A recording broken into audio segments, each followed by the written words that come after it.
इस वीडियो में हम लोग डिस्कस करने वाले हैं कि क्रेडिट कार्ड के एक्सपेंडिचर पर क्या आपको इनकम टैक्स नोटिस मिल सकता है। तो जी हाँ, आपको मिल सकता है। लाइव केस दिखाने वाला हूँ किस टाइप का नोटिस आपको देखने को मिलता है। प्लस रिवॉर्ड्स पॉइंट्स के चक्कर में, कैशबैक के चक्कर में ई कॉम की सेल चल रही है। तो भाई क्रेडिट कार्ड को क्या आप कैसे भी यूज़ कर सकते हो, इनकम टैक्स के अंदर इसके क्या प्रोविज़न है, कैसे आईटी डिपार्टमेंट आपका क्रेडिट कार्ड को ट्रैक करता है, कैसे नोटिस भेज सकता है, उस पर रिप्लाई कैसे करना है, कितनी पेनल्टी लगती है, तो ये सारी जानकारी देने वाला हूँ इस वीडियो के अंदर। तो प्लीज़ पूरा वीडियो जरूर देखिएगा। स्टार्ट करने से पहले बताना चाहूँगा, अगर आप एक प्रोफेशनल टैक्स एक्सपर्ट के थ्रू कंसल्टेंसी लेना चाहते हो अपने क्रेडिट कार्ड के रिलेटेड कोई भी ट्रांजेक्शन के ऊपर, या फिर आईटीआर फाइलिंग करानी है, लिंक दे दूंगा डिस्क्रिप्शन बॉक्स में, जहां पे आप हमसे डायरेक्टली कांटेक्ट कर सकते हैं। भाई सबसे पहले हम लोग बात करते हैं कि गवर्नमेंट आपके क्रेडिट कार्ड की पेमेंट्स को यहाँ पे ट्रैक कैसे करता है। तो देखिए, वैसे तो हर एक ट्रांजेक्शन को आपको ट्रैक कर सकता है गवर्नमेंट, लेकिन यहाँ पे कुछ मेथड्स हैं जैसे कि AIS हो गया, जिसके थ्रू आप खुद भी चेकआउट कर सकते हो। तो देखिए, यहाँ पे गवर्नमेंट के इनकम टैक्स के अंदर कुछ SFT रूल्स होते हैं, जिसके अकॉर्डिंग अगर आप पूरे साल भर के अंदर क्रेडिट कार्ड की 10 लाख रुपए से ज़्यादा का क्रेडिट कार्ड का बिल पेमेंट करते हैं, चाहे टुकड़ों में करें, एक साथ करें, कैसे भी करें, पूरे साल भर के अंदर ये लिमिट काउंट होती है। तो इस लिमिट को अगर आप क्रॉस करते तो आपका जो भी बैंक होगा जिसने क्रेडिट कार्ड इशू कर रखा है, वो प्रॉपर एक SFT बना के इनकम टैक्स डिपार्टमेंट को भेज देता है। और यही चीज़ अगर आप कैश के अंदर यहाँ पे बिल का पेमेंट करते हैं क्रेडिट कार्ड का, तो 1 लाख या उससे ज़्यादा का अमाउंट अगर आप पे करते हैं, तो उस केस में SFT बना के भेज देता है। तो देखिए, चेक करने के लिए सिंपली आप अपने इनकम टैक्स पोर्टल के अंदर यहाँ पे लॉगिन कर सकते हैं अपने पैन कार्ड के साथ में। अगर अकाउंट नहीं है तो अकाउंट एक बार बना लीजिए, और आपको जाना है सिंपली AIS के अंदर। तो AIS में भाई यहाँ पे आप देख सकते हैं, यहाँ पे आपको एक मिसलेनियस पेमेंट करके एक सेक्शन दिखाई देगा, जिसके अंदर आपको अपने क्रेडिट कार्ड के यहाँ पे ट्रांजेक्शन मिलने वाली है। तो यहाँ पे स्क्रीन के सामने आप देख सकते हैं payments made in respect of the credit card. तो यहाँ पे 11 लाख की पेमेंट हुई है, यानी 10 लाख की लिमिट को ये क्रॉस कर चुकी है, इसलिए यहाँ पे आपको SFT के अंदर ये चीज दिखाई दे रही है। अब बात करते हैं क्या इनकम टैक्स डिपार्टमेंट इसके रिगार्डिंग क्या आपको नोटिस वगैरह, कभी कुछ अलर्ट्स वगैरह भेज सकता है। तो जी हाँ, बिल्कुल भेजता भी है। आप स्क्रीन के सामने देख सकते हैं, अगर कभी भी आपके क्रेडिट कार्ड के साथ में हाई वैल्यू ट्रांजैक्शन है, तो जैसे ही साल एंड होता है, फाइनेंशियल ईयर टाइम आता है आईटीआर फाइलिंग करने का, उस टाइम पे आपको इस टाइप के SMS मिलते हैं, जहाँ पे लिखा होता है कि आपके पैन कार्ड के अगेंस्ट में हाई वैल्यू ट्रांजैक्शन यहाँ पे पाई गई है। और इसके लिए जब आप इनकम टैक्स पोर्टल के अंदर पेंडिंग एक्शन में जाकर कंप्लायंस वाले पोर्टल पे जाएंगे, तो भाई यहाँ पे ई कैंपेन के अंदर आप देख सकते हैं, आपको यहाँ पे प्रॉपर ट्रांजेक्शन दिखाई देगा मिसलेनियस पेमेंट का, जिसके अंदर आपके क्रेडिट कार्ड की पेमेंट यहाँ पे शामिल होगी। तो यहाँ पे प्रॉपर आपको इस नोटिस के ऊपर जो है यहाँ पे अपना फीडबैक वगैरह सबमिट करना पड़ता है कि ये जो मिसलेनियस पेमेंट है या जो भी हाई वैल्यू ट्रांजैक्शन है वो किस चीज़ की है, प्लस आपने आईटीआर यहाँ पे क्यों फाइल नहीं की है, इन सभी के जवाब यहाँ पे आपको देने पड़ते हैं। अब बात करते हैं कि लोग यहाँ पे अपने क्रेडिट कार्ड के साथ आखिर कर क्या रहे हैं। तो देखिए, लोग क्या करते हैं, रिवॉर्ड्स कमाने के चक्कर में, पॉइंट्स कमाने के चक्कर में, कैशबैक कमाने के चक्कर में दूसरों के भी जो एक्सपेंडिचर होते हैं वो अपने क्रेडिट कार्ड से करते हैं, या अपना ही क्रेडिट कार्ड दूसरे लोगों को दे रखा है, फ्रेंड्स को दे रखा है, किसी रिश्तेदार को दे रखा है,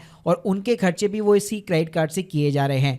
तो यहाँ पे क्या होता है, बेसिकली कई बार कई लोग तो मनी रोटेशन करते हैं कि अपने ही क्रेडिट कार्ड से अपने बैंक अकाउंट के अंदर पैसा ट्रांसफर किया जा रहा है, रेंट की पेमेंट की जा रही है, एजुकेशन फीस की पेमेंट की जा रही है, जो एक्स्ट्रा चार्ज लगता है, रिवॉर्ड का रेट ज़्यादा है, तो अपने आप में एक आर्बिट्राज हो जाता है। इसके अलावा ई कॉम की साइट के ऊपर सेल चलती है। मैंने तो एक बंदा ऐसा देखा जो अपने पूरे गांव का सामान अपने क्रेडिट कार्ड से मंगवाता था।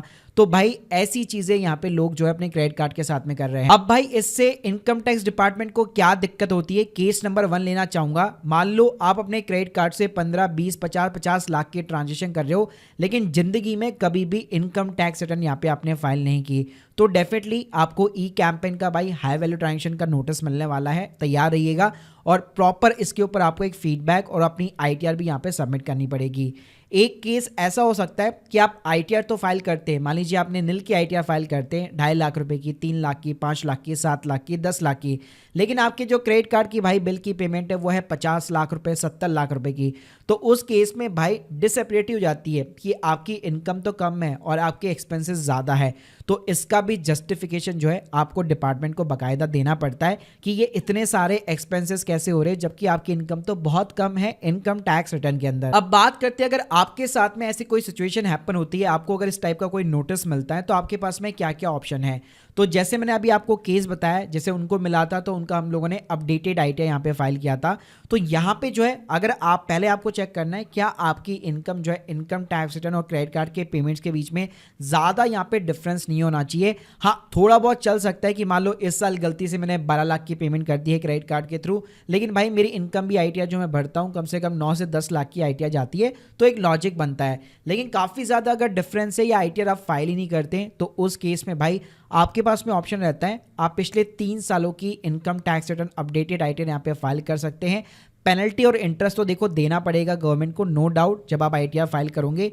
इसके अलावा जो लोग भाई मनी रोटेशन करते उनको एक बार टैक्स कंसल्टेंट से ज़रूर एडवाइस देनी चाहिए, और कभी भी अगर आपको कंप्लायंस का नोटिस मिलता है उसके ऊपर जरूर जवाब दीजिएगा। तो यहाँ पे अगर आप लोगों को मैं 5 टिप देना चाहूँ कि आपको अपने क्रेडिट कार्ड के साथ में ये चीज़ें भाई नहीं करनी चाहिए। पहली चीज़ ये कि आपको हमेशा 30% ही क्रेडिट लिमिट यहाँ पे यूज़ लेनी है ताकि आपका क्रेडिट स्कोर भी बेटर हो सके।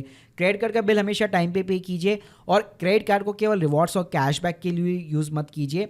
साथ में आप दूसरे लोगों के जो हाई वैल्यू ट्रांजेक्शन होते हैं उसको पेमेंट मत कीजिए। और भाई मनी रोटेशन अगर आप कर भी रहे हैं, लेट सपोज अगर आप सोच रहे हैं कि यार ये तो 10 लाख की लिमिट है ना, मैं तो 10 लाख के नीचे करूंगा, 5-6 कार्ड है मेरे पास, तो ध्यान रखेगा ये केस में भी भाई इनकम टैक्स डिपार्टमेंट आपको नोटिस बाकायदा भेज सकता है। अगर आप अपने क्रेडिट कार्ड से अपने बैंक के अंदर भी रोटेशन कर रहे हैं तो वो भी भाई टैक्स लॉ के अंदर अलाउ नहीं है, क्योंकि वो बार बार क्रेडिट एंट्रीज किस चीज़ की हो रही है उसका प्रॉपर जस्टिफिकेशन आपको देना पड़ेगा। कल को अगर नोटिस आता है तो ये सारे रिफॉर्ड्स जो है उसके साथ में आपकी पेनल्टी वगैरह सब मिला के मतलब एक ही बार में आपको अच्छा खासा फाइनेंशियल बर्डन मिल सकता है। तो बेटर ये क्रेडिट कार्ड को हमेशा जो है केयरफुली आपको यूज़ करना चाहिए। रिवॉर्ड्स के लिए आप यूज़ कर सकते हैं, लेकिन बस ये चीज़ मेन पर्पस आप ध्यान रखिए, जितनी आपकी इनकम है उतने ही आपके यहाँ पे ऑलमोस्ट एक्सपेंडिचर होने चाहिए। तो guys hope you like this video, please subscribe our channel. अगर आप लोग के कोई भी डाउट्स है कमेंट बॉक्स के अंदर जरूर बताइए, और अगर आपको भी इस टाइप का कोई क्रेडिट कार्ड का नोटिस मिला है या आप भी कोई मनी रोटेशन या ऐसी चीज़ें करते हैं तो कमेंट बॉक्स के अंदर आप मुझे बता सकते हैं। और अगर आप हमसे कंसल्ट करना चाहते हैं, link in the description box. Thank you guys, thank you very much.